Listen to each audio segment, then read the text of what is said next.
Continuando con lo que son los temas, las presentaciones del día de hoy, vamos a continuar con la presentación del tema los primeros 1000 días de vida del niño. Recordarles que pueden realizar sus preguntas en el chat de YouTube y en el chat de Facebook. Bueno, tengo el agrado de presentarles a la doctora Ivonne Ramírez Martínez, quien estudió la licenciatura en Psicología y Fisioterapia en la Universidad Mayor Real y Pontificia de San Francisco Javier de Chuquisaca. Es docente de Filosofía, Epistemología, Psicopedagogía, Psicología y Metodología y Proyectos de Investigación. Tiene un doctorado en neurociencias clínicas y experimentales, un diplomado en metodología de la investigación, una especialidad en nociología y epistemología, una maestría en educación superior, un postdoctorado en neuropsicomotricidad y un postdoctorado en riesgo psiconeurosensorial. Doctora Ivonne, no sé si se encuentra en sala. Sí, ya estamos acá. Le agradezco la presentación y bueno, vamos a compartir ahora pantalla para poder hacer nuestra Sí, doctora Ivonne, la sala es toda suya. Bien, primero agradecerles la invitación. Siempre nos hace ilusión saber que hay un grupo interesado, mucho más cuando se trata de jóvenes, que en este caso están vinculados a las actividades no solamente de las neurociencias, sino también de la investigación, que es un pilar dentro del quehacer académico y desde luego de la producción de conocimientos, ¿no? Me agrada hablar siempre de los primeros 1000 días de vida del ser humano, porque prácticamente quienes estamos dedicados al neurodesarrollo, al desarrollo del infante, consideramos que es el momento ideal para la promoción, la protección y la prevención de todo lo que es la salud mental del ser humano, ¿no? Además de las capacidades y las funciones cognitivas de un sistema que es tan maravilloso, capaz de poder crear, capaz de poder hacer las cosas quizás mejor, esperando que tengamos a futuro no solamente un incremento del conocimiento científico que va a permitir quizás la mejora de la calidad de vida del ser humano, sino también de todos esos aspectos relacionados con la humanidad propiamente, con las características que nos hacen ser seres humanos. Agradezco entonces a la sociedad científica la invitación y digo una vez más que es muy bueno que haya este tipo de iniciativas y de jóvenes que estén dedicados a esta actividad, porque precisamente eso impulsa a que otras universidades vayamos trabajando en esa intención y hagamos academia, que es lo que debe hacer la universidad. En esta oportunidad vamos a hablar desde prácticamente antes del nacimiento. El neurodesarrollo cada vez va teniendo más aportes, no solamente desde el campo de las neurociencias, sino también desde el campo de la psicología, la psicopedagogía y todas las ciencias humanas, ¿no? Las ciencias de la salud también, con lo que se conoce hoy acerca de la psiconeuroinmunología, la biología molecular y otras, están haciéndonos comprender que el niño no es una entidad que debemos atenderla prácticamente cuando ingresa a la escuela, que es el punto central donde los padres y los educadores ponen atención, ¿no? Sino que esto tiene un historial antiguo y el concepto de 1000 días de vida se lo debemos a la UNICEF con aquel promulgado que plantea y dice que los primeros 1000 días de vida del niño son los más importantes y cómo estos determinan justamente su vida futura, su vida de adulto, ¿no? El ser humano, para muchas de las áreas como las neurociencias, en general diríamos la neurología, la neuropsicología, no ha sido tan atendida en el periodo de 0 a 9 meses. Es decir, que este tránsito desde la propia concepción o fecundación, donde a partir del día 18, desde la tercera capa blastodérmica, el ectodermo, se va formando junto con la piel el sistema nervioso, ¿no?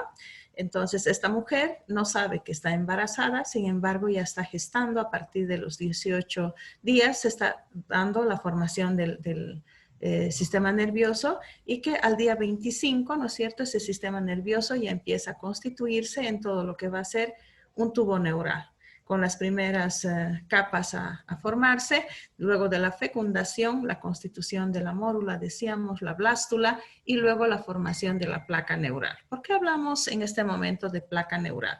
Porque mientras estos procesos biológicos van transitando, van constituyendo quizás el inicio de la formación del sistema nervioso, muchos acontecimientos en el organismo de esa madre y a nivel del ambiente en la que ella se encuentra están aconteciendo también.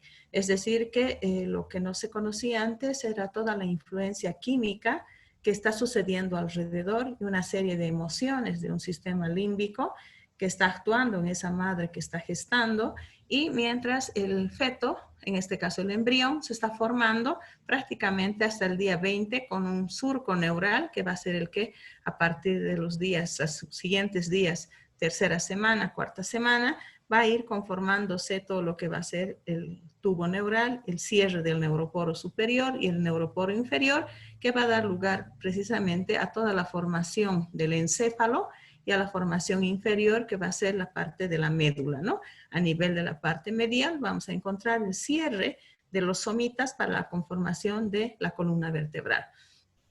Este resumen que nos da una idea de estos importantes acontecimientos que va a tener el proceso de ontogénesis del ser humano, donde se da la formación de las tres primeras vesículas, el prosencéfalo, mesencéfalo y rombencéfalo, que más tarde, ¿no es cierto?, va a dar lugar a la fase de las 5 vesículas, donde el telencéfalo y el diencéfalo se van a constituir en las dos estructuras más importantes en esos primeros 1000 días de vida.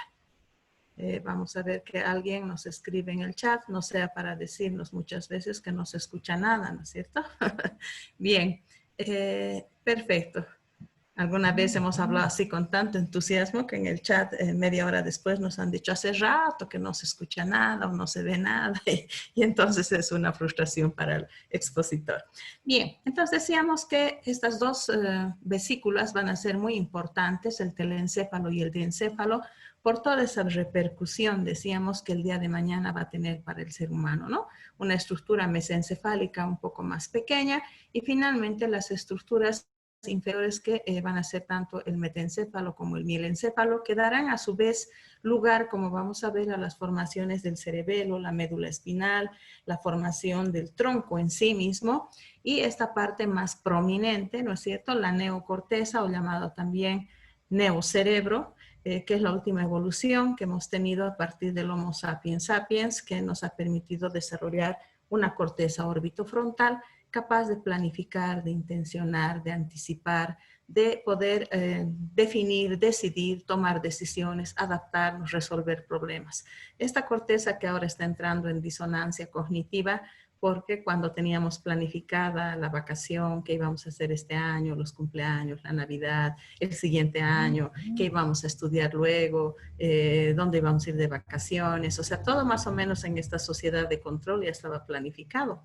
Pero de pronto nos vamos a encontrar con que precisamente uno de estos aspectos importantes va a ser que se ha roto la planificación porque estamos frente a la incertidumbre. No sabemos qué va a pasar el año 2021, no sabemos qué va a pasar a fin de año, ¿no es cierto? Entonces, en esta sociedad de control está realmente en disonancia nuestra corteza orbitofrontal tan acostumbrada a planificar. A eso se refiere la neocorteza, y esa neocorteza se empieza a formar durante este periodo, aunque cerca de los 9 meses, aunque en realidad todavía no tiene procesos sinápticos, ¿no? En realidad está formado, diríamos, en la parte estructural, ¿no? La parte de las neuronas que se van a ir no solamente formando, migrando, y luego veremos cómo estas van a ir estableciendo sinapsis en un proceso que va a demorar no solamente esos 1000 días, sino los primeros 18 a 25 años, que es cuando finalmente termina de madurar nuestro sistema nervioso.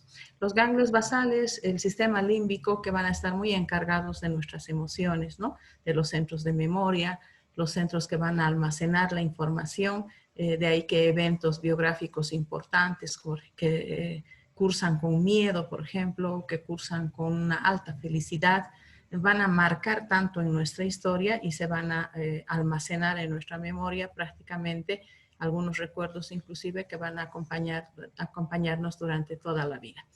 En el diencéfalo se van a conformar otras estructuras en la parte más medial del cerebro. Se van a formar el tálamo, el epitálamo, el hipotálamo y otras glándulas encargadas de toda esa función sensorial que este embrión y a estas alturas feto va a desarrollar, ¿no? Entonces, en estos primeros 1000 días ocurren muchísimos acontecimientos a nivel estructural y también ya a nivel funcional. De manera que acá vemos una imagen cuando se han cerrado ya los neuroporos superior e inferior, día 25, ese tubo neural ya bien conformado. Y luego a partir de los siguientes días, al día 100, por ejemplo, ya tendremos una silueta de lo que realmente conocemos como el sistema nervioso. A los 8 meses, algunos niños, nacen alrededor de los 6 meses, por ejemplo, ¿no? Y de repente todavía tenemos, como verán, una falta de circunvoluciones, un niño que no ha completado todavía su desarrollo, ya puede nacer a un mundo exterior. Y cerca a los 9 meses ya vamos a tener estas imágenes, ¿no? 8 meses empieza la conformación de circunvoluciones porque prácticamente ya no hay espacio en la estructura ósea como para que ese tejido neuronal pueda caber. Entonces se van formando los surcos como un papel arrugado para que pueda caber dentro de la bóveda craneana. Tenemos también en este periodo grandes eventos neuroontogénicos que se van sucediendo. Entre la semana tercera y la sexta semana, que no son ni los 2 meses de vida, están habiendo cambios en inducciones dorsales y ventrales del tejido. A partir de la semana tercera hasta el segundo mes de gestación, va a haber una polarización segmentaria, como hemos visto, hacia ciertas zonas, en este caso mayor cantidad de neuronas que van a migrar hacia la zona del telencéfalo, porque al principio era homogéneo el tejido, más o menos proporcional. Pero luego de estos 2 meses empieza la migración de las neuronas hacia esta región. Momento importante en el cual también pueden haber alteraciones en esa proliferación neuroblástica, porque puede ser que en aquellos casos en los que no se desarrolla, por ejemplo, toda la parte superior del neuroporo, pueda haber un nacimiento de un feto que no esté bien conformado, ¿no? Diferentes factores, desde factores que tengan que ver con eventos de agresividad, violencia o eventos físicos o finalmente situaciones químicas o medioambientales pueden producir esta alteración. Entre la semana 8 y la 24 va a haber una migración neuroblástica. Las neuronas en formación, llamados neuroblastos, van a empezar a distribuirse en las diferentes áreas y, por ejemplo, darle una gran cabida al telencéfalo y quedarse muy pequeñas en la parte del tronco, como hemos podido advertir. Entonces tenemos una gran cantidad de neuronas que van migrando hacia esta zona y una cantidad menor que se van quedando, digamos, en el tronco y a nivel del mesencéfalo. Ya a nivel de la vida post-uterina vamos a tener que la organización celular y la sinaptogénesis. La génesis u origen de las primeras sinapsis que se van a ir dando va a ser otra característica también importante de este periodo. Y también vamos a tener una selección sináptica de aquellas conexiones que no nos son útiles, ¿no? Yo siempre hago una analogía un poco gruesa cuando digo que la selección sináptica se va a referir a como cuando hacemos una limpieza de los celulares, de los números de contacto que tenemos en nuestros celulares y vamos eliminando aquellos nombres o personas que ya no nos llaman o con quienes no hemos continuado relación. Entonces los procesos sinápticos también así van a perdurar aquellos que van a ser permanentemente trabajados y activos, ¿no? Y luego van a haber eventos de muerte celular programada o poda neuronal. También ahí hacemos otra broma un poco pesada cuando decimos que los estudiantes después del primer parcial pueden sufrir una muerte celular programada si no están conectados, si no hacen tareas, si no preguntan a los compañeros cuándo es que hay que presentar cuestiones, ¿no? Entonces, la muerte celular programada se refiere a aquel proceso en el cual el sistema nervioso va a ir haciendo como un control de calidad de aquellas neuronas, primero que se comunican, de aquellas neuronas que presentan alguna alteración y que no están sirviendo para los fines del sistema nervioso. El sistema nervioso va a tener un alto control de la calidad de sus neuronas, porque si hay neuronas que no se comunican, neuronas que no están integradas al sistema, prácticamente esas neuronas que están de más van a ser eliminadas por este sistema. Y un proceso que a partir de la semana 24, junto con la sinaptogénesis, empieza ya a producirse, es la mielinización, es decir, el recubrimiento por este tejido que contiene mielina, ¿no es cierto? Sustancias grasas, pero además vitaminas y también proteínas que van a ir protegiendo y revistiendo todos los nervios y en este caso todos los axones para ir potenciando y favoreciendo a la sinapsis neuronal. Este proceso entonces de proliferación, migración, diferenciación, crecimiento axónico, sinaptogénesis y eliminaciones sinápticas son los procesos que se van sucediendo a fin de garantizar la calidad de las cerca de 100.000 millones de neuronas con las cuales va a contar por el momento feto, ¿no? Y a futuro niño. Y además la organización de las 6 capas de la citoarquitectura cerebral, que va a implicar que se organice el tejido, ¿no? Entonces, como verán, a veces cuando uno estudia los primeros meses las asignaturas relacionadas con neurología, uno se imagina que neurona es aquella silueta tradicional de estrella que conocemos y que todas son iguales, ¿no?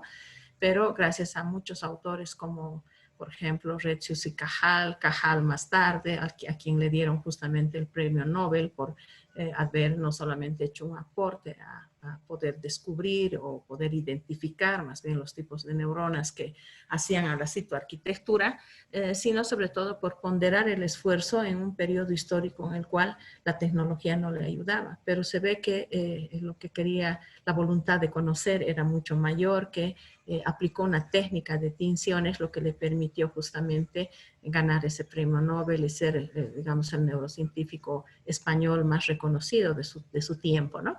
Entonces, estas 6 capas van a organizarse, van a diferenciarse y las neuronas van a cumplir determinadas funciones según los lugares donde se ubiquen, ¿no?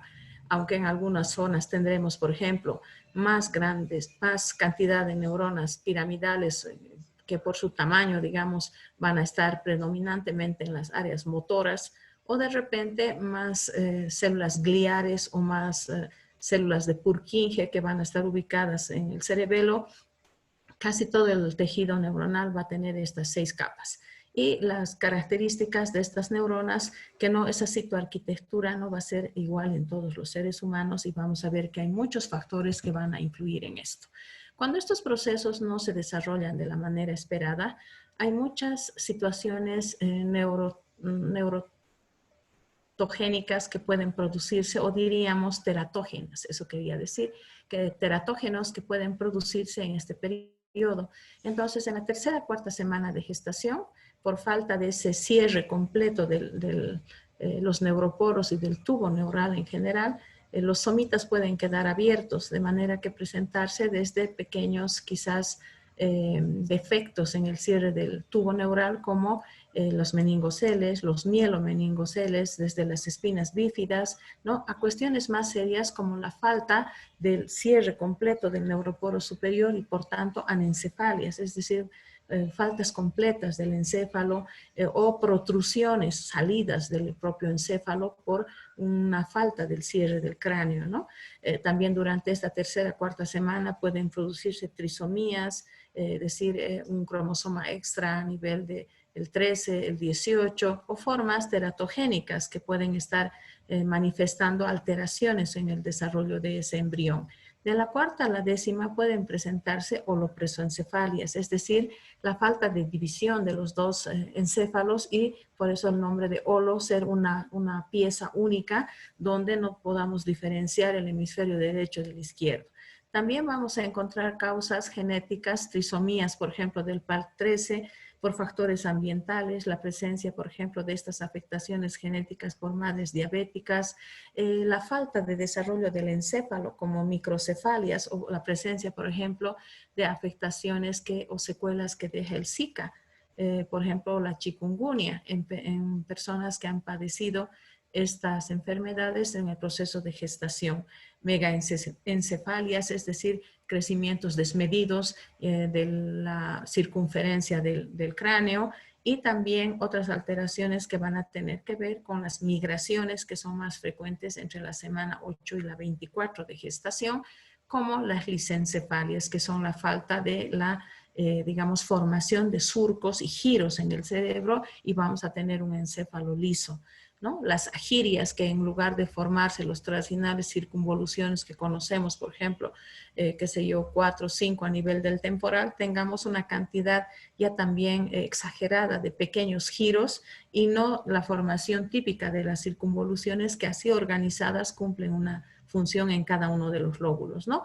Disgenesias o agenesias, faltas completas del cuerpo calloso, displasias corticales de causas genéticas, alteraciones cromosómicas o infecciosas, como por ejemplo el citomegalovirus, o problemas de tipo vascular que no hayan ido a irrigar adecuadamente, ocasionando isquemias o ocasionando hemorragias inter o paraventriculares, sobre todo producidas por, digamos, la cuestión de la prematuridad en especial. En la semana 20 pueden haber ya postnatal, pueden presentarse displasias corticales, ¿no? Es decir, alteraciones a nivel del córtex, pueden haber problemas o anormalidades sinápticas, polimicrogirias, pequeñas formaciones que nos caracterizan a las circunvoluciones del tejido cerebral, alteraciones del cuerpo calloso, también a la semana 20 manifestaciones del síndrome de Down, X frágil, infecciones, alteraciones por infecciones como la rubeola, inhalaciones de monóxido de carbono, alteraciones vasculares, decíamos también durante este periodo, que van a ser algunos de los factores, sobre todo muy bien confirmados por la parte, digamos, morfoanatómica, por la parte morfopatológica, que nos está mostrando de manera evidente que la estructura del sistema nervioso está teniendo una alteración y que fácilmente por cualquier medio de radioimagen podríamos confirmar esto.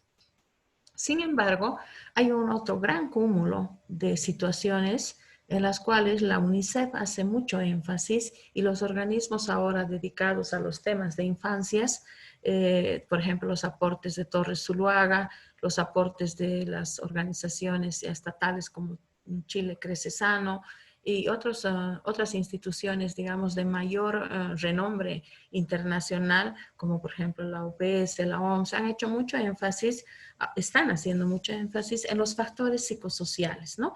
Es decir, si bien hay causas biológicas que, como hemos podido ver, son importantes, las cuestiones genéticas, las infecciones, las enfermedades que tengan que ver inclusive con cuestiones heredadas por parte de las madres, va a haber un gran cúmulo de factores que en América Latina, sobre todo en Bolivia, ¿no es cierto?, cobran mucho peso y que las vemos de manera muy frecuente en los centros de atención infantil.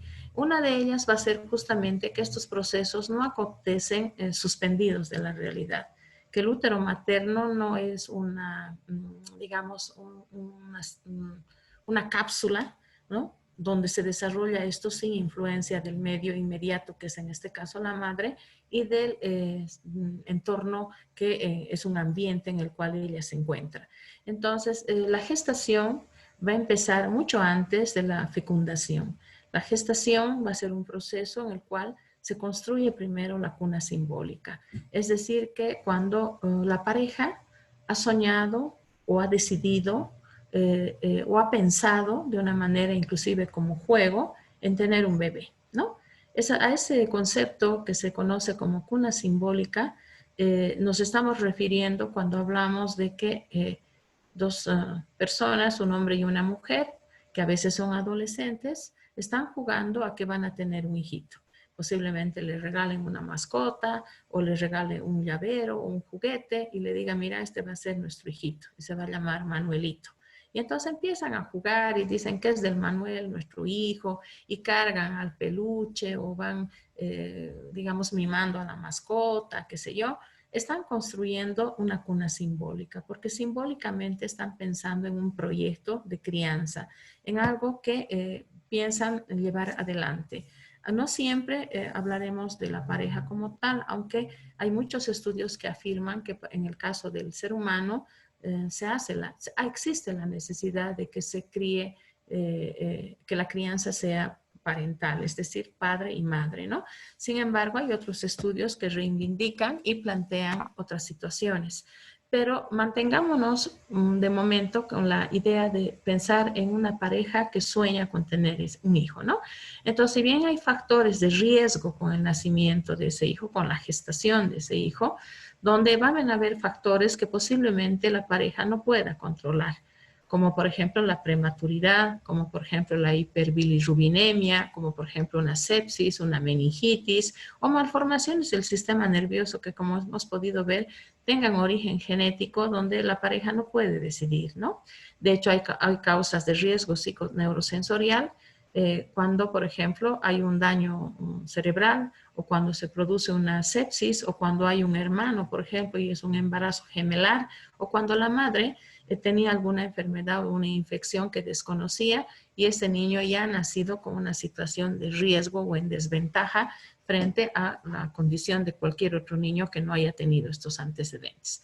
Otro segundo recuadro o tabla propone el libro blanco de atención temprana cuando habla del riesgo del sensorial, tanto visual como auditivo, en el cual pueden haber ciertos factores como la gran prematuridad, la hidrocefalia, situaciones de infecciones congénitas del sistema nervioso, asfixias durante el parto, infecciones que pudieran darse por algún factor, ya sea a través del canal del parto o post-nacimiento, van a ocasionar lesiones en la corteza visual del área 16-17 de Brodmann en la zona occipital por falta de riego, por alteración, como decíamos, como las infecciones, y a nivel de la audición, primero y segundo, áreas temporales que también son susceptibles, digamos, a estos daños, ¿no?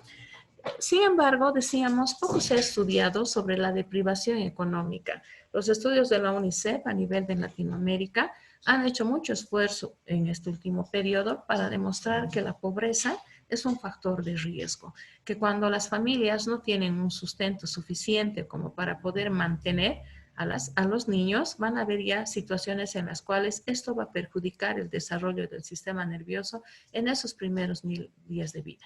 Embarazos accidentales, convivencias conflictivas en los núcleos familiares que durante este periodo de pandemia los estamos viendo incrementados, padres con un bajo coeficiente intelectual, entornos no estimulantes, por ejemplo, centros penitenciarios, crecer bajo el puesto de venta de una madre que tiene su negocio ambulante, enfermedades graves de los padres, alcohol, drogadicción, situaciones de prostitución, madres muy jóvenes, ¿no? Madres adolescentes cuyo desarrollo no ha concluido y ya están dando a luz un niño, ¿no? Entonces, confinamiento, sospecha de maltrato a los niños, niños en hogares infantiles que están viviendo una situación de carencia de ambientes empobrecidos, como decía antes, o entornos no estimulantes y con cuidados negligentes de parte de un personal que está cumpliendo un trabajo en un rol de padres, ¿no? Y cualquier situación en la cual las familias no hagan control de salud a sus niños. Esas situaciones en las cuales un recién nacido llega al mundo, ¿no? Ya con una historia biográfica en la cual no fue esperado posiblemente y que de repente hay muchos factores nutricionales, emocionales de parte de la madre que posiblemente siendo una adolescente o una madre que ya no puede criar otro hijo, mantener otro niño, o simplemente que está desempleada con el padre posiblemente ausente, tenga una situación de estrés y de ansiedad y a veces hasta de depresión que haga liberar grandes cantidades de neurotransmisores que son nocivos para el niño en su formación, para el embrión, el feto más tarde en su formación y que van a constituir grandes bombardeos de cortisol, de adrenalina y de neurotóxicos que le hacen daño al sistema nervioso, ¿no? A veces acompañados de uso de alcohol, drogas, cigarro, por ejemplo, que van a incidir en el peso y en la calidad de ese proceso de organización, migración, neurogénesis, sinaptogénesis que debería haberse dado en un clima esperado. Entonces ya viene este niño en una cierta desventaja y siempre nos gusta repetir que el modelo biopsicosocial de la salud centra toda su buena atención en lo que es el control del peso y talla. Sin embargo, poco se ocupa de ese proceso que en realidad está iniciando cuando este niño nace y que va a durar 1000 días de vida, para que pueda detectarse cualquier posible riesgo a su neurodesarrollo, ¿no? Es decir, que el riesgo psiconeurosensorial debiera ser detectado en el primer año de vida porque tenemos suficientes instrumentos y recursos para poder detectar, ya que indicadores para ello se estudian día a día y cada vez se conoce más. Sin embargo, lamentablemente, quienes más detectan las alteraciones del neurodesarrollo que va a tener este niño no se encuentran enmarcados en los 1000 días, sino generalmente a los 6 a 7 años cuando ese niño ha terminado el primer año de la primaria y ha fracasado en los deberes escolares o en su rendimiento académico. Es cuando la maestra llama la atención a los padres y pregunta por muchos factores que posiblemente ellos sospechaban y que quizás a veces el personal de salud es negligente o los padres muchas veces no le dan la suficiente importancia porque ven que con el tiempo va a mejorar, creen que con el tiempo va a mejorar. Sin embargo, no conocen que estos primeros 1000 días de vida determinan justamente lo que hablaba un profesional que me antecedió. Ese proceso de neuroplasticidad está en su periodo más epicrítico, es decir, en un periodo en el cual cualquier situación por una buena estimulación puede ser superada y cualquier daño leve o trastorno sutil en el sistema nervioso puede empeorar justamente por la negligencia, el descuido o el desconocimiento de quienes en este caso tendrían que haber diagnosticado, identificado y cuyos padres tendrían que haber atendido.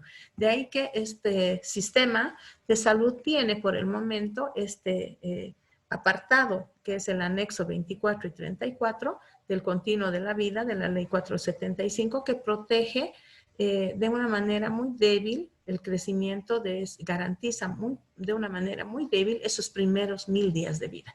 Entonces tiene instrumentos muy gruesos que desgraciadamente no permiten detectar en la libreta del control del niño. Tenemos ahí 3 o 4 indicadores por trimestre, lo que no ayuda precisamente a que el niño sea diagnosticado oportunamente. A partir del segundo mes, esto se va distanciando más y de ahí que muchos niños con autismo, muchos niños con discapacidad leve o con otros trastornos innombrables que no tienen diagnóstico, desgraciadamente pasen desapercibidos y esos primeros 1000 días de vida del niño, los 3 años con 4 meses, pasen intrascendentes sin que hayamos podido identificar el problema.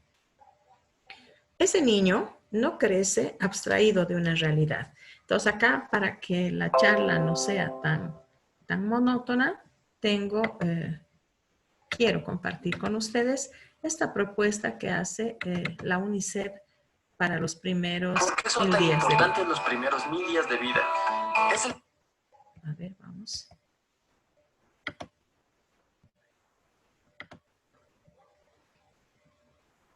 No sé si ya pueden ver el video. Sí, se puede ver el video. Perfecto, gracias. Si hay problemas con el sonido, les pido que me puedan avisar.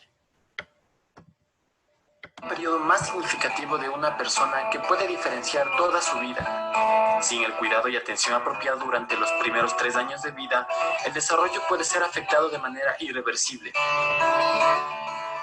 La inversión en la primera infancia es la clave para el desarrollo humano y económico de una nación. Evidencias científicas. En los primeros 1000 días de vida se produce la mayoría de circuitos y conexiones neuronales que definen el lenguaje, las emociones, las formas de socializar y la afectividad. Las capacidades que no se estimulan y refuerzan en esta ventana de tiempo serán imposibles de desarrollar en la vida. La nutrición. La Organización Mundial de la Salud recomienda 6 meses de lactancia materna, una buena nutrición y, lo más importante, debe ser proporcionada con mucho amor. La estimulación temprana apropiada se da en un ambiente familiar armonioso y con condiciones ambientales favorables. ¿Qué sucede si no hay condiciones apropiadas durante la primera infancia? Experiencias negativas repetidas como el maltrato físico o psicológico, la falta de estimulación o afecto, la pobreza, una nutrición deficiente y otras situaciones conflictivas generan estrés o la muerte de las neuronas y el menor desarrollo infantil integral. Se ha comprobado que el estrés infantil causa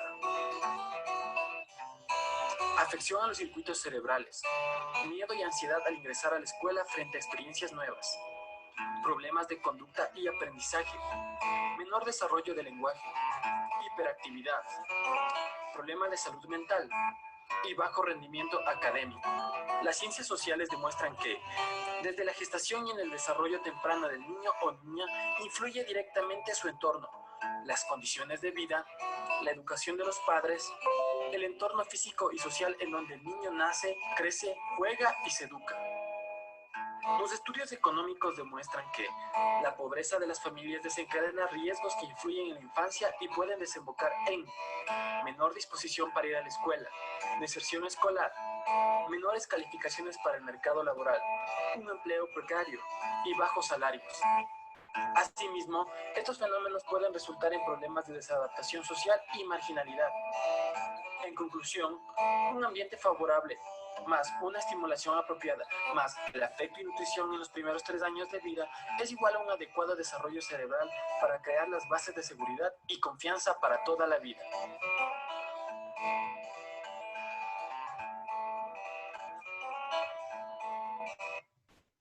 Bien, como hemos podido ver en este videito breve, en realidad nos están diciendo de que uno de los periodos más importantes justamente son los que en Bolivia no atendemos, ¿no? Los que de repente los países vecinos ya están comprendiendo y están pensando en invertir en lo que es la infancia. Los profesionales en salud también hemos sido formados para preocuparnos por quizás la adolescencia, nos preocupamos mucho por el rendimiento académico, nos preocupamos por la personalidad, nos preocupamos quizás por que un niño, un joven sea exitoso en su vida futura, pero descuidamos bastante lo que son los primeros 1000 días de vida porque no conocíamos, digamos, lo suficiente como para poder intervenir. Una persona cuando hacía una charla como esta me dice, ¿y por qué en los cursos prematrimoniales no empiezan ya a decirnos esto? O sea, ¿por qué no nos dicen que si primero si hemos pensado, hemos construir una cuna simbólica, ¿no? De repente el hijo nos viene por accidente y nos encuentra en un momento de la vida que no siempre es el más satisfactorio. Yo recuerdo de una paciente que me dijo que ganó la beca de la Fundación Albina Patiño y que se estaba yendo a hacer unos estudios de ingeniería de minas, me parece, a algún lado creo que en Bélgica, y resulta de que se enteró que estaba embarazada, ¿no? Entonces era una disyuntiva si decidía conservar el embarazo o no, estaba en un caos de emociones y finalmente decidió renunciar a la beca y quedarse, ¿no? En realidad ella conoció a su hijo cuando tenía ya 3 meses la guagua. Es que me refiero a que ella no estaba preparada para esa situación y ya le cayó como una noticia así no esperada. Y cuando nació la guaguita, el niño tenía síndrome de Down. Entonces ella realmente no pudo elaborar el duelo porque era la segunda pérdida importante que estaba sufriendo, primero la beca y luego el niño sano, y ahora es un niño enfermo, ¿no es cierto? Un niño que tiene una patología y que un trastorno del neurodesarrollo, del desarrollo, que en este caso es una cuestión genética. Entonces no pudo realmente con ese problema y creo que en muchas de esas cuestiones las madres tienen que elaborar el duelo solas porque tenemos un sistema débil que no hace comprender y no trabaja lo suficiente a nivel de los profesionales y posiblemente ese sea uno de los factores que impulsan un poco a seguir trabajando sobre este tema, ¿no? ¿Cómo no? Cuando hablamos de muerte celular programada, nos referimos a un proceso normal que va teniendo el sistema nervioso de selección de la calidad de las neuronas y de las sinapsis. Entonces pueden haber, si me permiten el término, neuronas defectuosas, ¿no? Que de repente, en el caso de la piel, podemos tener quizás algunas células epiteliales que no tengan una continuidad y que de repente hayan provocado o nos provoquen una cuestión estética un tanto deforme, pero son funcionales, cumplen su función porque aún como cicatriz o como tejido un poco feíto, cumple su función porque nos protege, porque ese es el fin de la piel, pero en el sistema nervioso no sucede eso. Todas las neuronas y las sinapsis tienen que ser útiles, de manera que si hay neuronas que están obstaculizando la función de otra y no están, por ejemplo, transmitiendo adecuadamente un mensaje, un intercambio sináptico, entonces el sistema durante este periodo las elimina. Hay teorías que sostienen que inclusive tenemos más de las 100.000 millones de neuronas, pero que muchas de ellas van a ser fagocitadas por las células gliares y otras para conservar, digamos, las neuronas de mejor calidad. y que éstas además establezcan conexiones e intercambios a través de sus botones sinápticos y se conserve la calidad. Existe también una teoría dentro de las explicaciones para el autismo y otros trastornos del neurodesarrollo, en los cuales se sostiene que no habría esta muerte celular programada alrededor de los 7 meses. De manera que los niños tendrían más neuronas de las que tienen que tener. Y eso, en lugar de ser una ventaja, al parecer produce un perjuicio en el funcionamiento del sistema nervioso, porque muchas de ellas no estarían cumpliendo una función, ya que presentan problemas de comunicación o alguna otra dificultad que está interrumpiendo que el funcionamiento del sistema sea óptimo. En el sistema nervioso no hay nada de más, todos tienen que funcionar, ¿no es cierto? Y de ahí que las organizaciones y las empresas hoy en día están manejando ese concepto de teoría de la mente, porque no puedes entrar a una oficina y, digamos, preguntar dónde está la gerencia administrativa y la secretaria decirte, ah, mire, no sé. Y le preguntas al guardia, ¿dónde es qué sé yo, por ejemplo, necesito saber si aquí hay una cafetería. Ah, no tengo idea. Eso no puede suceder en el sistema nervioso y algunas veces sucede. De hecho, se sabe que un promedio de 10 veces al día sufrimos apagones neuronales. O sea, que nuestro sistema no había sido tan eficiente. Hay cosas que suceden en el mundo real y que nosotros hemos perdido esa información. Porque al igual que cualquier otro sistema, al parecer se suspende por unas fracciones de segundos todo lo que estamos viendo, oyendo posiblemente, y de repente no somos conscientes de eso. Si estos apagones lógicamente duran más y se convierten en crisis de ausencias, ¿no? Donde la persona, por ejemplo, que sufre una epilepsia y no tiene contracciones tónico-clónicas, no es de una tradicional epilepsia, sino que se ausenta. Nosotros tuvimos varios niños así, que hacían un movimiento muy sutil con los ojos. Y luego como que, Daniel, te estamos hablando, ¿no es cierto? Y el Daniel como que, ¿qué? ¿Dónde estábamos, no? Y pedimos que le hagan unas evaluaciones neurológicas y tenía microcrisis que lo dejaban por un momento, o sea, fuera de la realidad, eran crisis de ausencias, que también es una forma de epilepsia. En este caso, los apagones que vamos sufriendo no llegan a eso, son funcionales y perdemos fracciones de segundos esa información que está en nuestro entorno. Entonces, nuestro sistema tampoco es tan infalible, pero la empresa sueña con ese concepto de teoría de la mente, donde, por ejemplo, si yo quiero bajar una grada, entonces preparo mis neuronas motoras para que todo mi complejo flexor de miembro inferior pueda hacer que yo baje la grada y mis músculos agonistas y antagonistas puedan responder a esa función a través de mi vía piramidal, tercera circunvolución frontal ascendente, funciona.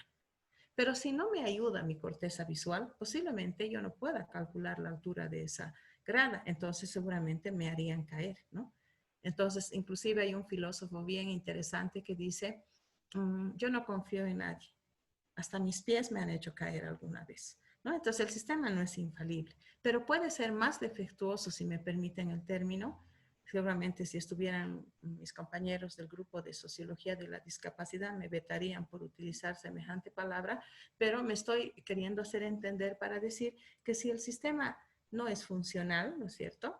Puede ser que no haya habido una poda neuronal. O sea, hay teorías que hablan de que esa poda neuronal es como la selección que se da para que el sistema sea óptimo. Y la palabra poda o muerte celular programada viene justamente de ese proceso de podar las plantas o podar los árboles para que justamente el sistema pueda ser efectivo. Muerte celular programada es porque a determinado periodo entonces viene ese evento que genéticamente en la especie humana está hecha para poder eliminar aquellas neuronas que no están funcionando bien. Y por otra parte, igual que los botones sinápticos de las dendritas de las neuronas, se le ha acuñado también el término de poda neuronal para cortar aquellas neuronas o eliminar aquellas neuronas que no son funcionales al sistema. En ese sentido, diríamos que ese proceso de la poda, de la organización, de la migración y la propia neurogénesis y sinaptogénesis no se desarrolla solo en el vientre, ¿no? Se desarrolla dentro de un microsistema que es la familia, donde muchos de los factores, digamos, neurotóxicos, como bien decía el video, el estrés tóxico viene de esas interrelaciones entre las personas, ¿no? El nivel de violencia con el que a veces se generan los diálogos, el clima, por ejemplo, negligente de un padre o una madre que que no quiere tenerlo al niño, o que el niño le molesta, o que no lo educa. Entonces ahí tenemos un microsistema caótico que va bombardeando gran cantidad de químicos que en este caso son neurotóxicos. El sistema durante estos primeros 1000 días de vida, gracias al calor, al color, ¿no es cierto? Y a una buena nutrición, dice, puede crecer adecuadamente con los factores de crecimiento del cerebro. O sea, el cerebro durante ese periodo segrega ciertos factores que favorecen a esa neurogénesis y esa sinaptogénesis. También se sabe durante este último tiempo que no es importante cuántas neuronas tengamos. De hecho, los savants, ¿no es cierto?, pueden buscar ese término en la internet y poder ver esos maravillosos cerebros brillantes, por ejemplo, memorias casi fotográficas, o por ejemplo, digamos, la mente brillante de un inglés que es el savant que más llama la atención, de que tiene una memoria para las palabras y otro para el cálculo y otro para el dibujo y otro para el piano, que son genios, ¿no? Pero que de pronto no pueden quizás resolver el problema de servirse una taza de leche o de té. Entonces, desgraciadamente, el sistema no es más beneficioso cuantas más neuronas tenga, sino cuantas más sinapsis funcionales puede hacer ese sistema. Mientras más conexiones que además le permitan, ¿no es cierto?, responder a un mesosistema de la escuela, de los juegos, de la integración sensorial que se va dando en los otros sistemas para responder a lo que el ambiente y el medio le está pidiendo. Y también un ecosistema, que en nuestro medio, por ejemplo, son los medios de comunicación, el trabajo, las empresas, la televisión, los videojuegos, qué sé yo, que son estímulos que van viniendo desde afuera y que también van a incidir en esos niños de 3 años. Vean, las culturas más evolucionadas no le entregan un celular o una tableta a un niño que tiene 2 años. O sea, ya hay hasta disposiciones que lo que hacen es promover más bien que termine de desarrollar ese sistema nervioso para que las funciones, en este caso, se automaticen. Los papás se quejan con frecuencia en la clínica, en la consulta, y dicen, es que mis hijos se aburren. Y entonces tendrían que ver un programa bastante interesante que hay de las cárceles de alta seguridad. Lo que ocurre durante el aburrimiento es la creatividad. Cuando no hay nada que hacer, hay que empezar a crear. Y los padres le tienen pavor al aburrimiento, entonces los meten a la escuela en la mañana, a la tarde hace esto, más tarde hace otro. Es una carrera por todas las artes, los deportes, los aprendizajes, y se olvidan que el juego enseña, que el crear educa, ¿no? Y que lo que se trata es de promover sinapsis y no de meter solamente cosas a la memoria. Hay mucha gente hoy día que tiene 3, 4, 5 títulos universitarios, pero en realidad no tienen la capacidad de crear, ¿no? Y lo que no se trata es tanto de acumular conocimiento, sino de que con ese conocimiento yo, ¿qué soy capaz de hacer? No como el savant, el inglés, que sé tantas cosas, ¿no es cierto?, pero luego no puedo ponerme mis zapatos y alguien me tiene que ayudar. Entonces tengo que saber responder con ese conocimiento a un entorno. Y finalmente las cuestiones de la cultura, los estilos de vida, los valores que manejamos. Para nosotros y para la cultura, digamos, andina, el niño no existe. Recuerden que en las generaciones anteriores se tenían 10, hasta a veces 15 hijos, ¿no es cierto?, de los cuales por selección natural, creo, iban muriendo y sobrevivían los más fuertes por la falta de atención médica, por la negligencia de un Estado que no podía hacerse cargo. Y finalmente sobrevivían los más fuertes y esos fuertes a su vez criaban a los otros, justamente por la situación de trabajo tan compleja en nuestro medio, donde ese niño se levanta junto con su madre a las 6 de la mañana y ya sale a vender, no puede terminar su ciclo de sueño, su somatostatina queda interrumpida porque es una hormona que se libera cuando el niño duerme. Tendría que desayunar en un periodo de calma con el tiempo debido. Sin embargo, este niño está en las calles comiendo alimentos que tendría que comer un adulto. Luego duerme un poco, despierta, está por tomar la leche, de repente otra vez le interrumpen, otra vez se despierta y así llora, ¿no? O sea, está lloriqueando todo el día, el frío, el bullicio del ambiente. Es decir, esa es la vida de los niños en nuestro medio. Y medios de comunicación también, un poco con ciertos discursos y un estilo de vida, además de este periodo, en el cual la felicidad es acumular dinero, ¿no? Entonces muchas madres hasta sienten culpa cuando no trabajan. Dicen, no estoy trabajando, es que mis hijos están chicos, de una vez que crezcan, ¿no es cierto? Porque hay que ir a trabajar.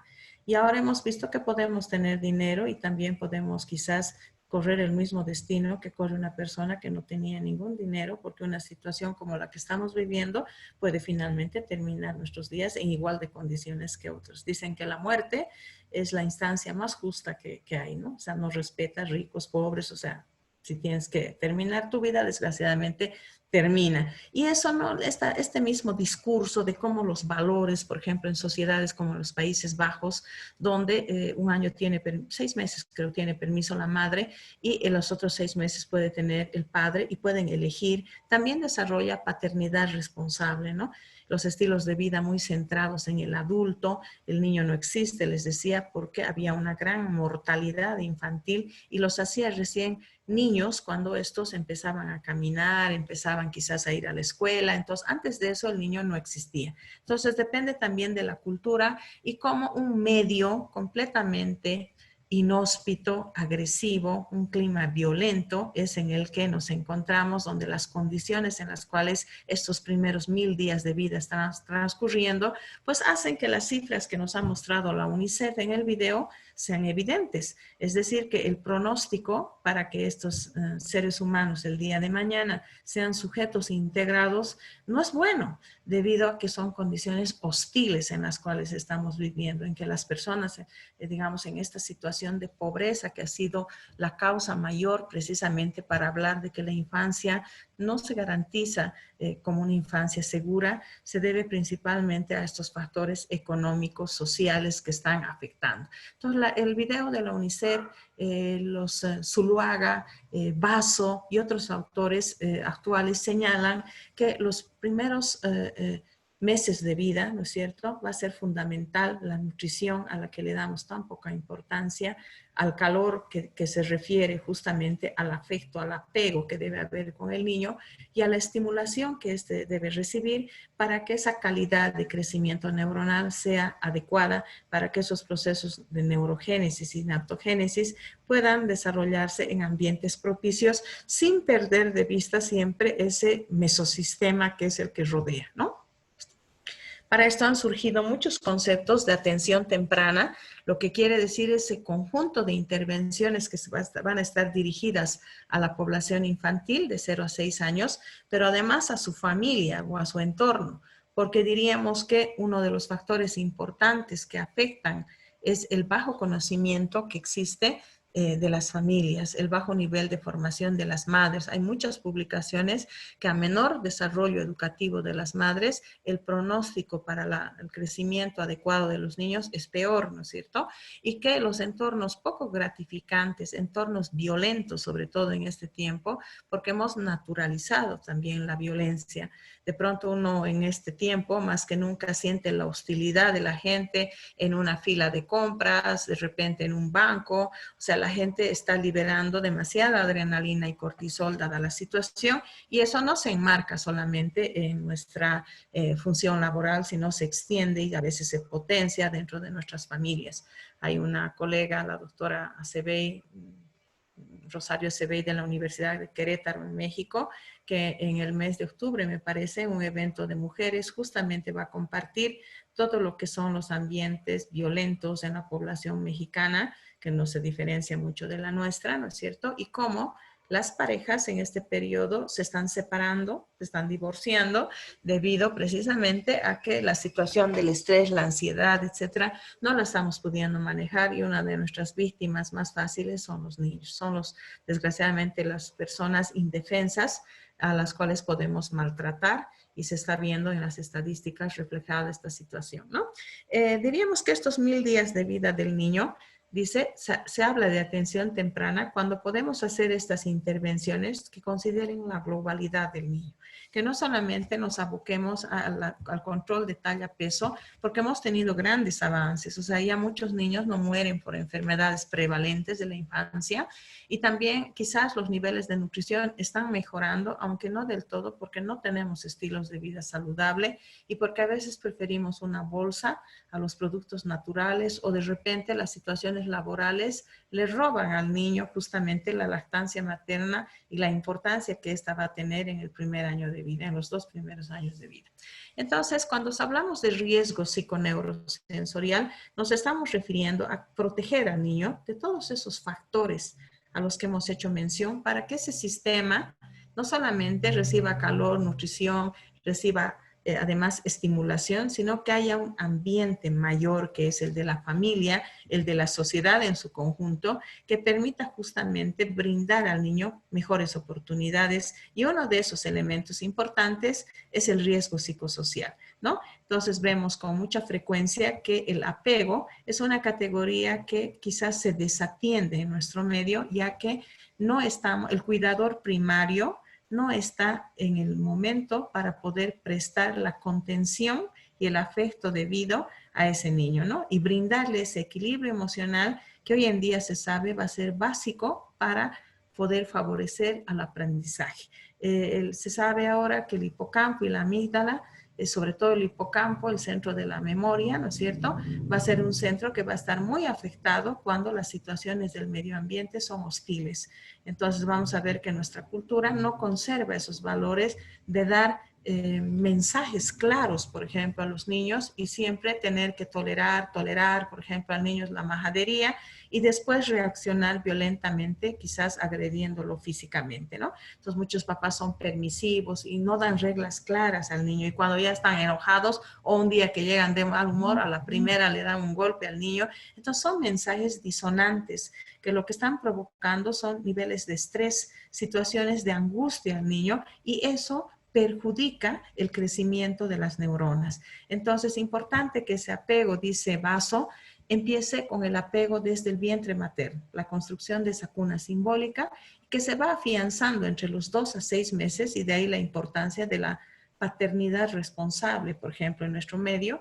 Yo dirijo un proyecto de neurodesarrollo y tengo 2 padres con los cuales me relaciono y el resto todas son mujeres, ¿no es cierto? Entonces parece que realmente existe una ausencia de una responsabilidad parental masculina y quizás ha mejorado eso en el sistema regular, ¿no? Antes en las reuniones de los colegios solo se veía a las mujeres, pero menos mal eso está mejorando porque estas situaciones de ausencia, ¿no es cierto?, que van a provocar el día de mañana problemas psicológicos en el niño, problemas emocionales, conductuales, y lo que va a hacer es provocar reacciones negativas en este niño que muchas veces se ven, digamos, reflejadas ya en la adolescencia, como nos decía el video, cuando hay, por ejemplo, inclinación por consumo de sustancias, abuso y consumo de alcohol, por ejemplo, que desgraciadamente los indicadores muestran que trabajar en adolescencia y en juventud ya son situaciones de rehabilitación que lógicamente son más complejas.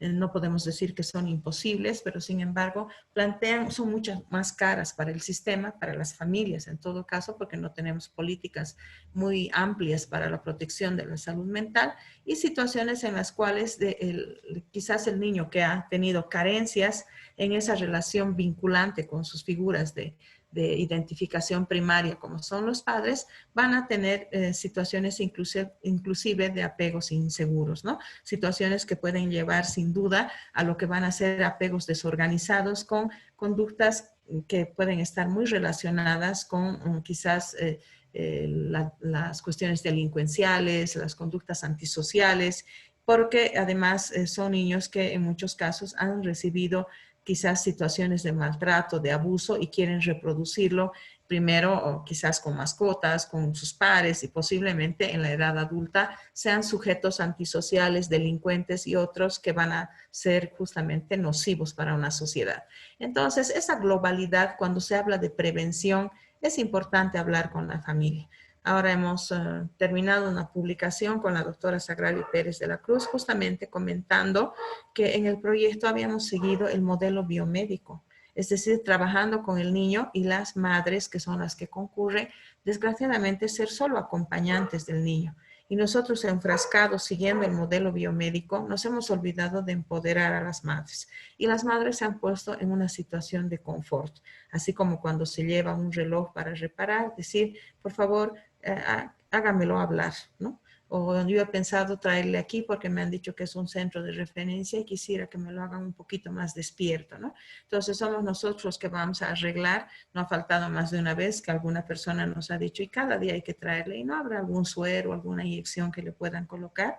Desgraciadamente esa es la cultura, ¿no es cierto? La comprensión que se tiene acerca de cómo trabajar y estamos viendo que también necesitamos un medio, políticas públicas que vayan a impulsar, que haya un trabajo orientado más a una crianza más responsable del niño, a una crianza pensando en que esos 1000 días de vida son importantes para invertir para el día de mañana. De nada sirve el día de mañana, por ejemplo, ir a trabajar hoy, qué sé yo, 20 horas pensando en que con ese dinero voy a hacer algo para cuando él sea joven, porque posiblemente cuando él sea joven yo ya no necesite ese dinero para su estudio, para su realización, sino quizás para su terapia, ¿no? Entonces, por ejemplo, niños sin horarios de alimentación o sueño es un factor de riesgo.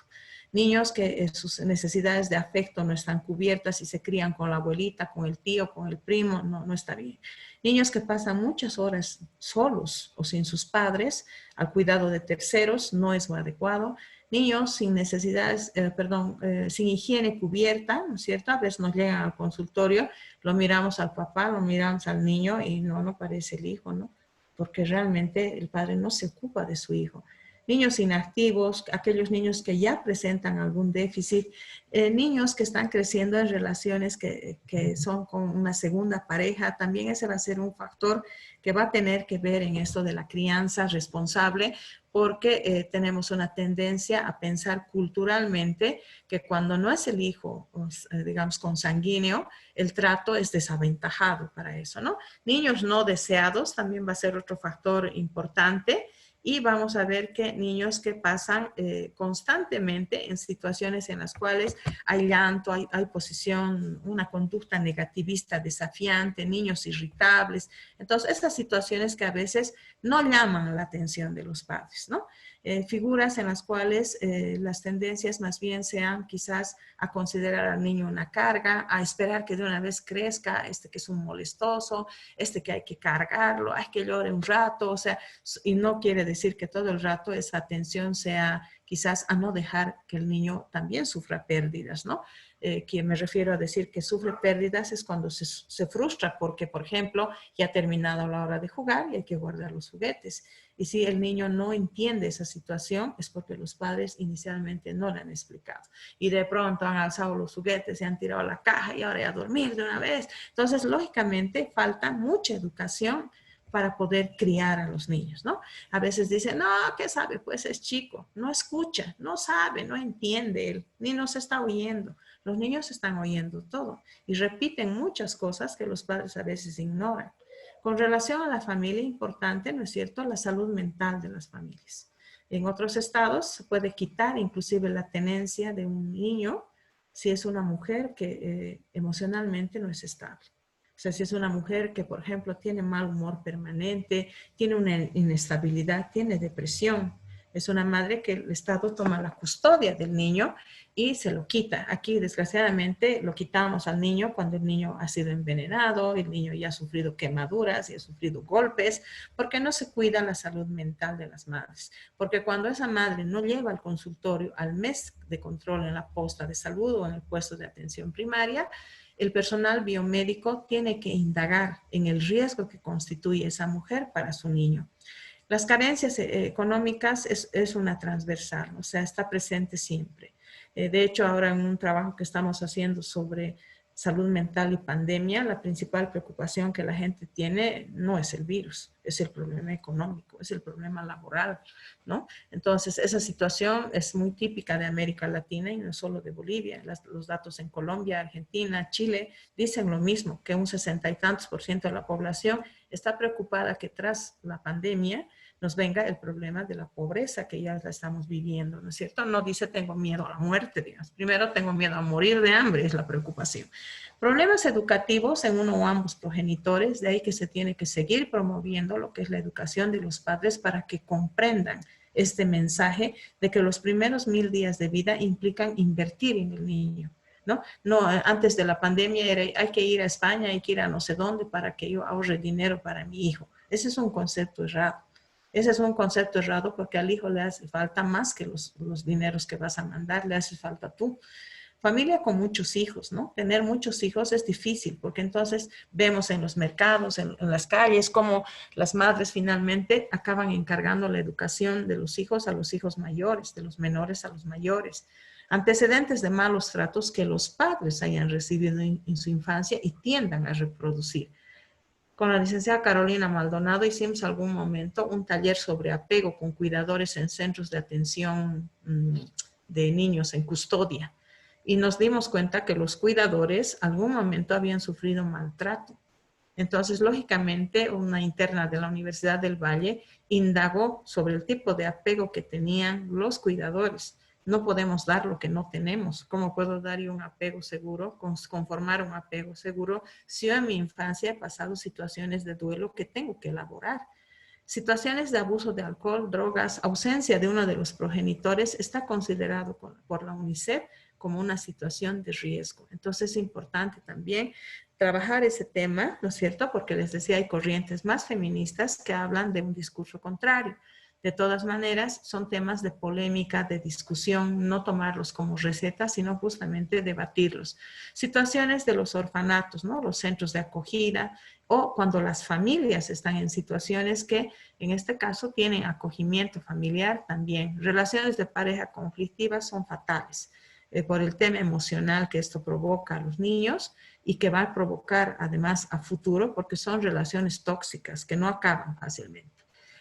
Carencia de habilidades parentales para mirar, para tocar al niño, para hablar. Hay publicaciones que dicen que las culturas quechuas y aymaras somos muy fríos, que no decimos con facilidad cuánto queremos a nuestros hijos, que no los mimamos, sino que les agradamos comprándoles algo, ¿no? Dándoles de comer un plato triple y no diciéndoles que les queremos, ¿no? Que no les hablamos directamente. Damos mensajes por supuestos y cuando no los cumplen les pegamos, ¿no? Entonces, en esos aspectos culturalmente también es importante. Y parentalidades inadecuadas. O sea, a veces hay gente que dice, es como mi hermano, a ver, puñeteame, vamos a ver quién es más fuerte. Ruth Quintanilla de la Universidad de San Simón justamente tiene una publicación, Mujeres Víctimas de Violencia, cómo se va reproduciendo esa parentalidad inadecuada. Me quedó muy fuerte un discurso de una madre que decía, mi marido le decía a mi hijo, pateale a esta, es una sonsa. Y mi hijo desde chiquito empezó a hacer eso y le dijo, así tienes que ser como hombre, tienes que patear a la mujer. Si es sonsa, le pateas más, ¿no?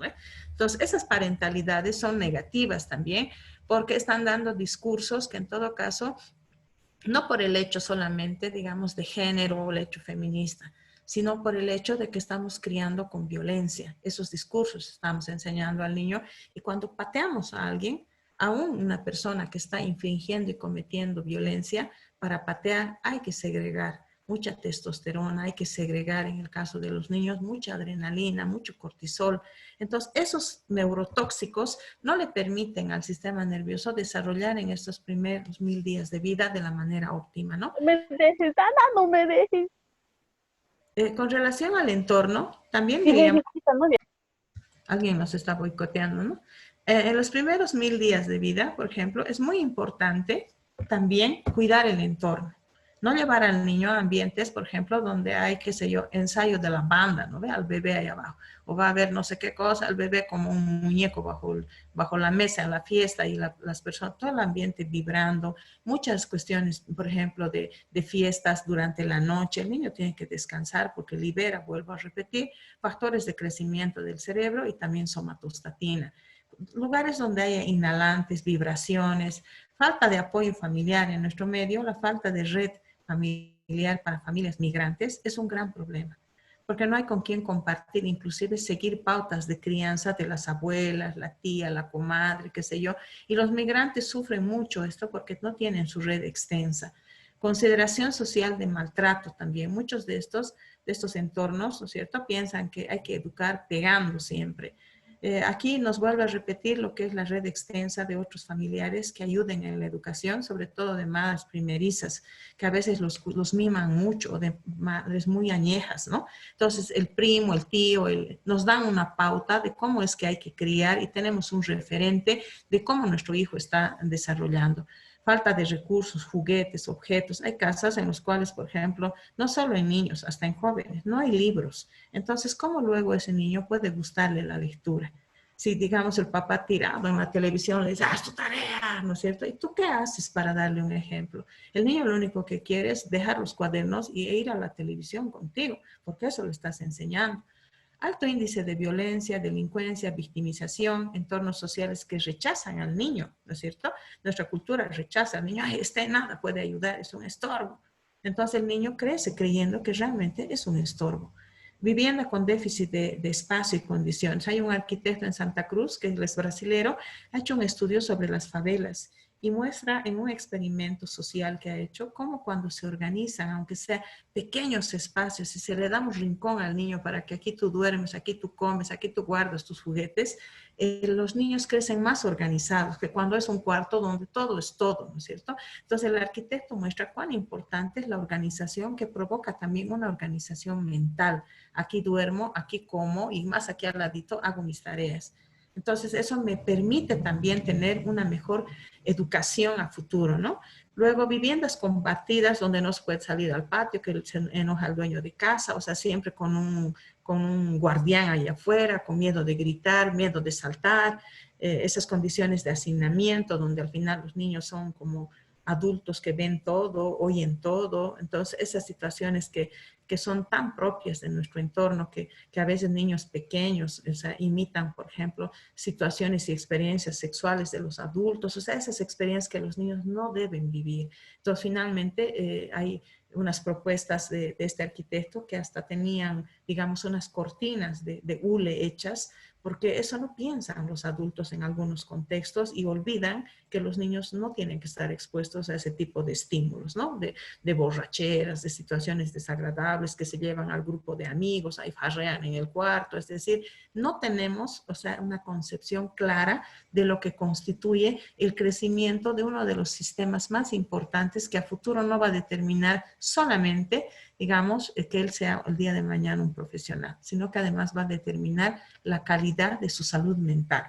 Y finalmente, esos ambientes con conductas delictivas, que como son, por ejemplo, las cárceles, ¿no? Donde todavía se tienen niños dentro de estos ambientes, lo que también van a constituir elementos de debate y de discusión a futuro, pero que lo importante es que cada uno de nosotros podamos recrear estos temas, podamos dialogar en los espacios donde nos encontramos para aumentar la cultura y el conocimiento sin que esto sea una receta, sino un punto de partida para discutir cada vez más y que los involucrados en esta temática desde las distintas áreas, la agronomía, la nutrición, la medicina, la pedagogía, la psicología, la arquitectura, como les estoy mencionando, ¿no es cierto? Tengamos discursos completamente reivindicatorios y que postulen justamente una apuesta por esos 1000 días de vida del niño. Bien, yo podría hablar seguramente hasta mañana, pero no es lo más adecuado, entonces daremos por favor algunos minutos por si tienen algunas preguntas, algo que quieren comentar. Muchísimas gracias, doctora Ivonne. Estaba muy interesante, es verdad, podríamos estar con este tema muchísimas horas. Igual, muy agradecida de parte de Neurociencias por brindarnos parte de su tiempo. Voy a leer algunas preguntas, tanto de YouTube como de Facebook. Adelante, por favor. Tenemos la pregunta de YouTube de Marcia Torres, que dice, bueno, es una duda, ¿podría volver a explicar sobre la muerte celular programada? Esa que ya le hemos explicado, si Jaciel Cristian Antequera tiene más interés, entonces puede ponerme un mensajito al 728-85-117, que le vamos a pasar una información para que pueda ampliar su conocimiento sobre ese tema, que es muy importante y es amplísimo. ¿Teníamos alguna otra pregunta, alguna inquietud más? Sí, de Facebook tenemos la pregunta de Álvarez Carmen, que dice, se habla de personas altamente sensibles. ¿Quiénes son? ¿Y tiene que ver con el sistema nervioso central? No sé si estoy entendiendo bien su pregunta, ya me dirá. En realidad las personas, yo creo que todas somos sensibles, ¿no? Y todos somos fruto de una experiencia inmediata, inicialmente, del referente primario que son nuestros padres. Entonces, luego viene toda una cultura, la socialización secundaria, que es el nidito, la escuela, el kinder, donde vamos aprendiendo un sistema de valores, ¿no? Entonces, de pronto, cuando esas experiencias son, digamos, compatibles, llamaríamos, con nuestro repertorio de emociones, entonces nosotros respondemos favorablemente. Pero si de repente, pongo un ejemplo, en una familia donde todos se tratan respetuosamente, cordialmente, donde no hay, por ejemplo, agresiones verbales, de pronto este niño o esta persona que va a un ambiente extraño, ¿no es cierto? Recibe el primer grito de pronto así violento, entonces, ¿cómo no? Esta persona va a No le responder escuchamos, negativamente. está entrecortado. A ver, quizás ahora mejor. ¿Las demás personas se están escuchando o también se les interrumpe? Se escucha bien, doctora. Entonces, lógicamente yo creo que todos nacemos sensibles y todos nacemos a una cultura. Entonces, de pronto, esa cultura construye ciertos valores en nosotros y nuestros referentes de transmisión de esa cultura, pues son nuestros padres y después son las instancias de socialización secundaria, como son las escuelas, son la familia extensa, que también nos van, digamos, preparando cómo vamos a responder a un determinado entorno. Entonces, cuando ese entorno no es compatible con nuestro sistema inicial, generalmente reaccionamos, ¿no? Negativa o positivamente. Entonces, yo considero que todos nacemos sensibles. O sea, el ser humano por naturaleza no es agresivo. Sin embargo, un ambiente hostil nos puede volver agresivos y un ambiente altamente tóxico nos puede volver también demasiado sensibles, ¿no? Entonces, que no podamos tolerar experiencias de la vida cotidiana. Entonces, hacernos sensibles es un término bastante subjetivo y creo que sin duda va a repercutir sobre el sistema nervioso. O sea, situaciones de estrés permanente, de maltrato, de situaciones de violencia, van a afectar al sistema nervioso porque constantemente vamos a estar liberando neurotransmisores que generan el miedo, ¿no?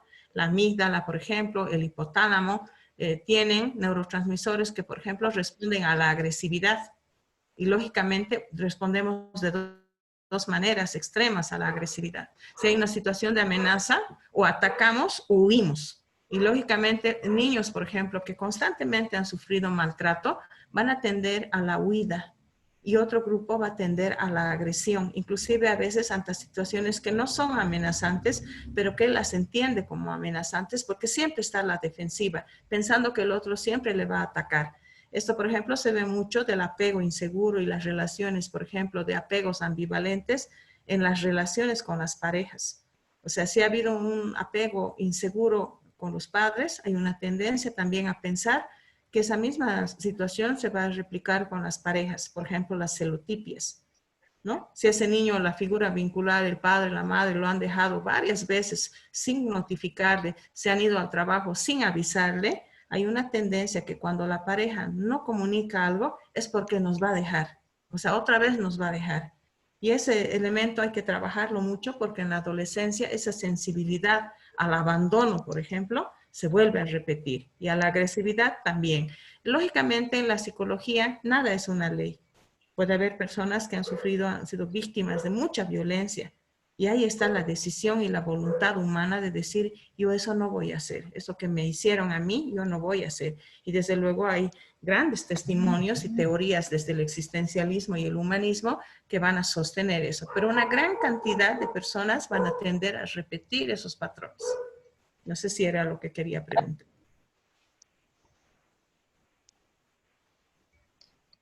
Sí, también tenemos otra pregunta de YouTube, de Tita Camacho, que dice, ¿debido a qué factores existen las diferencias marcadas de niña y niño al momento de dar una instrucción? Por ejemplo, pásame la escoba o la toalla, y responde, ¿dónde está? No la encuentro, y la niña responde sí. En nuestra charla anterior, que también invitados por ustedes, hablamos del sexo del cerebro, ¿no? Es tan interesante un experimento que se hace con hombres, con jóvenes y adultos sobre, por ejemplo, el encargo de que rieguen las macetas de una determinada vivienda, ¿no? Y los hombres, si había 10 macetas, de pronto riegan hasta la 9ª y pueden olvidar la 10ª estando al lado. Esas capacidades visoespaciales, decíamos, más desarrolladas en el caso de los hombres, tienen una historia filogenética antigua, evolutiva, ¿no? Los hombres siempre han estado quizás más dispuestos, por una parte, a actividades que tienen que ver con la ejercitación más de la caza, me refiero a la caza de cazar animales, más me refiero a la situación quizás de calcular distancias, ¿no? Y que quizás las mujeres hemos tenido más actividades concentradas en el cuidado de las crías, ¿no? Digo, históricamente hablando, los hombres primitivos, y quizás más ligado también al cumplimiento de órdenes. Desde ahí viene la cuestión también de la teoría de género, ¿no? De que posiblemente hay una mayor historia de vida y también historias, digamos, familiares, culturales, donde las tareas domésticas están encargadas a las mujeres. Y lógicamente, más bien esta nueva generación ya de alguna forma acude al mercado, hace compras, hay hombres que viven solos, atienden sus casas, pero la generación anterior todavía no lo hacía. Por otra parte, también es interesante ver cómo hoy en día eso que dice Tita, ¿no? Tiene mucho que ver con que hay una diferencia entre el funcionamiento de cerebros masculinos y femeninos. Y por ello se están inclusive diseñando instrumentos, por ejemplo, para desarrollo del lenguaje, diferentes para niños, niñas, porque se ve que el área de Broca, por ejemplo, desarrolla más temprano y con mayor repertorio de vocabulario en las mujeres. Inclusive la velocidad de palabras que hablamos por minuto es mayor en las mujeres. No en vano quizás esos dichos un poco populares y quizás parecían quizás sexistas cuando decían estas mujeres son habladoras, en realidad tienen un asidero científico porque las mujeres hablamos 1,5 veces más que los hombres, ¿no? Más rápido que los hombres. Y manejamos también mayor cantidad de palabras, a no ser que sean, digamos, cerebros izquierdos también, porque los cerebros izquierdos tienen tendencia a ser poetas, a ser artistas y tienen una mayor producción verbal. En cuanto a lo que decía sobre las matemáticas, hay mayor capacidad también de cálculo por el área parietal, de ahí que, por una parte, históricamente también ha habido más hombres en ingeniería, aunque ahora las tendencias también están mostrando que cada vez hay más mujeres en el área de la ingeniería. En una investigación que hicimos sobre quiénes son los mejores estudiantes en la Universidad de San Francisco durante los últimos 5 años, me refiero a 2005-2010, 2010-2015, no en estos últimos 5 años, que no hicimos ya la investigación, pero durante 5 años vimos que eran mujeres en todas las facultades, incluidas las ingenierías. Y tiene que ver también porque las mujeres siempre hemos querido el reconocimiento del otro, o sea, mucho más que los hombres. Y somos más cumplidoras de horarios, de plazos, de fechas. Entonces, son muchos factores culturales también los que hacen que precisamente la niña alce y el niño no haga caso. Entonces, que por mucho que intentemos quizás equiparar que son cerebros iguales, hay teorías que van a refrendar y quizás la vida práctica también nos muestra cómo, por ejemplo, en el autismo, los predictores de autismo en niños son mucho más complejos que poder determinar factores de autismo en niñas porque, ya digo, el repertorio de vocabulario es un indicador, la imaginación va a ser otro y la socialización también. Entre las niñas en los centros infantiles hacen amigas más rápido de lo que van a hacer los chicos, ¿no? Quizás a esos factores se deba un poco la explicación que planteaba. Sí, Bueno, perdón, voy a responder a Melina, que me dice que si la falta de sueño influye en el desarrollo neuronal, sí. En la infancia, sí. Los niños deben dormir. Deben dormir las 10 horas que corresponde según la edad, lógicamente, ¿no? Durante el nacimiento, verán, en el primer mes de vida prácticamente duermen, comen, duermen, comen. Luego ya duermen, atienden un poco el entorno a partir del tercer mes y duermen. Y cada vez más durante diferentes momentos de su desarrollo, antes, por ejemplo, de la escuela, los niños deben hacer siesta. Durante la escuela, el primer año ya se va reduciendo, pero durante la noche los niños deben dormir a partir de las 8 de la noche, ¿no es cierto? Y en nuestra cultura hay niños que están durmiendo a la 1 de la mañana y mirando videos con sus papás. Eso, por ejemplo, no es adecuado porque no están liberando las cantidades adecuadas de factores de crecimiento. Y durante la adolescencia se vuelve a dormir, porque también hay otro periodo importante de crecimiento, ¿no? En el cual, además, en el adulto, el no dormir va a ir matando neuronas del área del hipocampo. Entonces, sacrificando el centro de la memoria. El estrés y la falta de sueño van a ser los factores para que el cerebro en el adulto, que ya no está en franco crecimiento como en el niño, lo que va a hacer es desaventajarle en sus centros de memoria. Bueno, también tenemos otra pregunta de YouTube, de igual forma de Tita Camacho, que dice, debido a la pandemia, los adolescentes y niños están estresados, deprimidos, porque su estilo de vida cambió. ¿Cómo apoyarlo para que vuelva su confianza y deje el miedo a salir? Bien, creo que es un tema bien interesante el que nos plantea Tita. Y que se lo puede discutir en un evento, en una reunión tal vez posterior, pero algo ya podemos decir. Muchas veces la ansiedad y la depresión, sobre todo en los niños, ¿no es cierto?, tiene que ver con el reflejo de la ansiedad y la depresión en los adultos. Entonces, los adultos vamos transmitiendo a través de nuestros discursos esa situación. Les ponemos la falta. Constantemente decimos, ay, si hubiéramos hecho esto, en este tiempo hubiéramos estado saliendo allá, en tal momento, ¿por qué no lo estamos viendo a los familiares? Entonces los niños van reproduciendo eso. Sin duda en los adolescentes también es una temática interesante, porque muchos adolescentes ya en realidad estaban en el tercer entorno. Hay un autor interesante que les sugiero que revise a Tita, que se llama Javier Echeverría. Y Javier Echeverría dice que la generación de este tiempo ya no vivía en el entorno que nosotros vivíamos los adultos.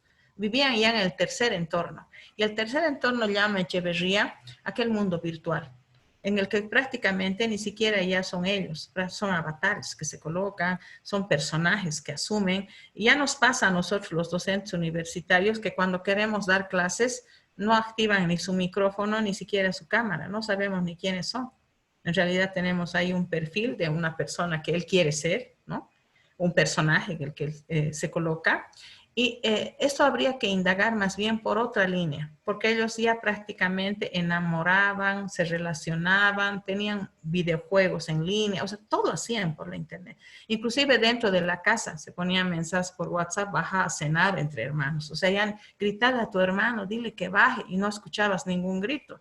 Y era porque el chico le puso un mensaje a su hermano y le dijo, baja a cenar.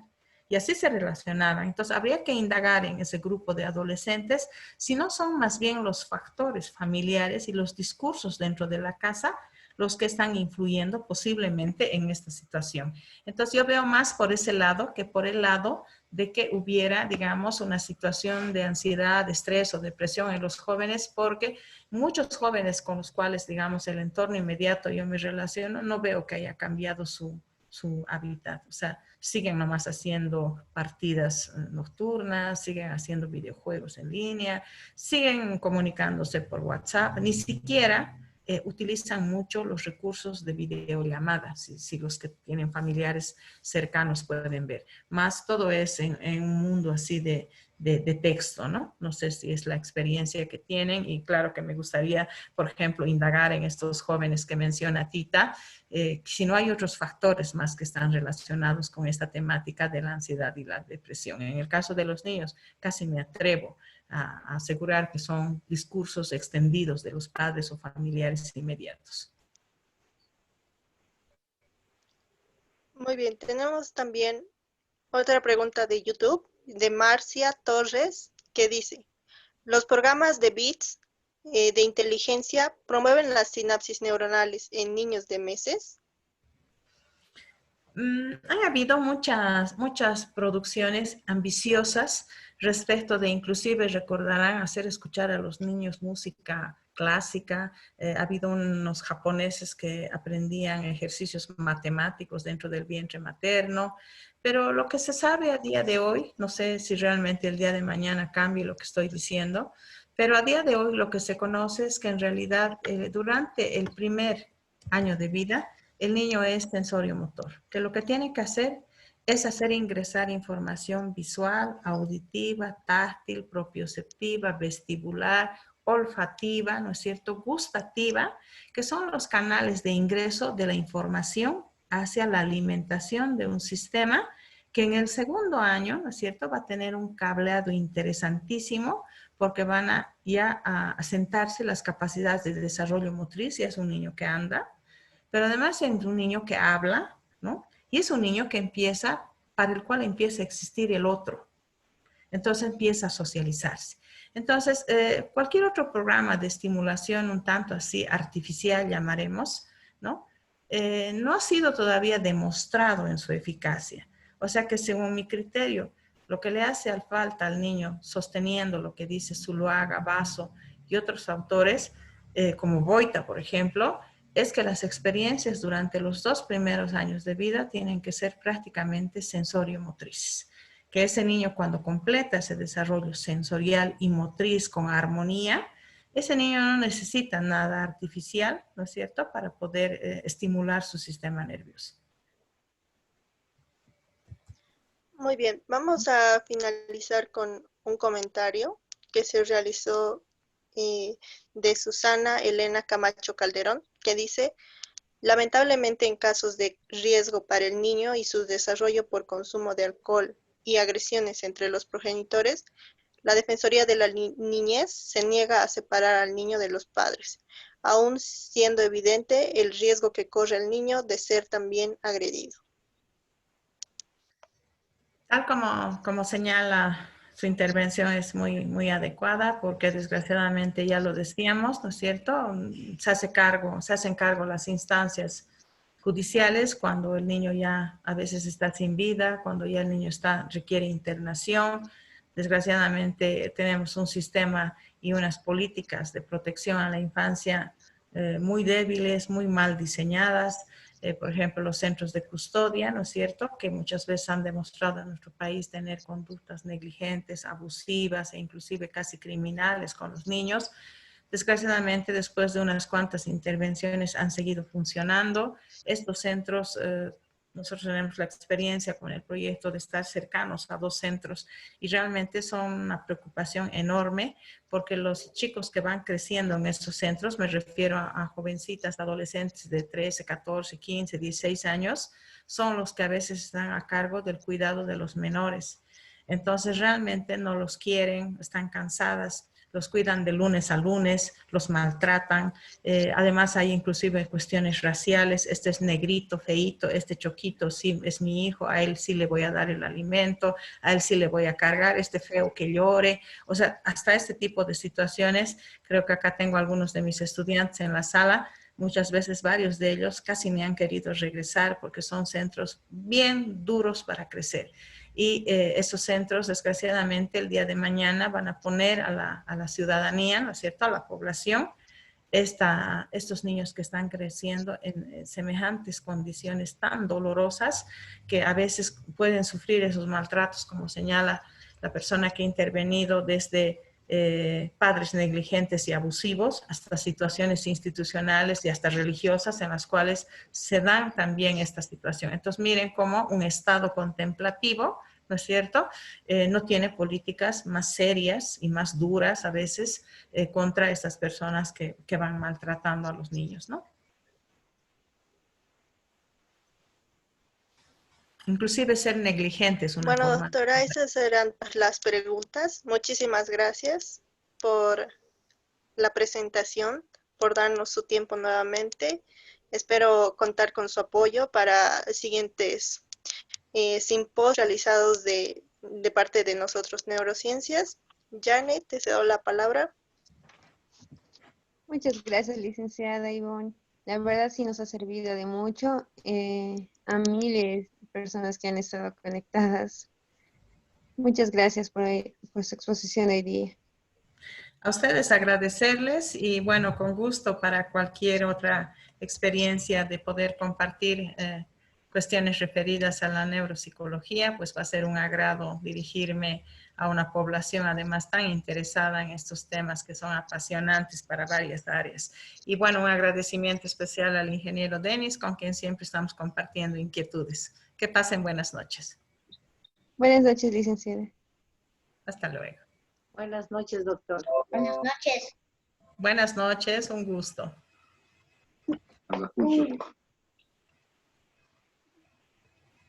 Buenas noches, Ninoska. A usted.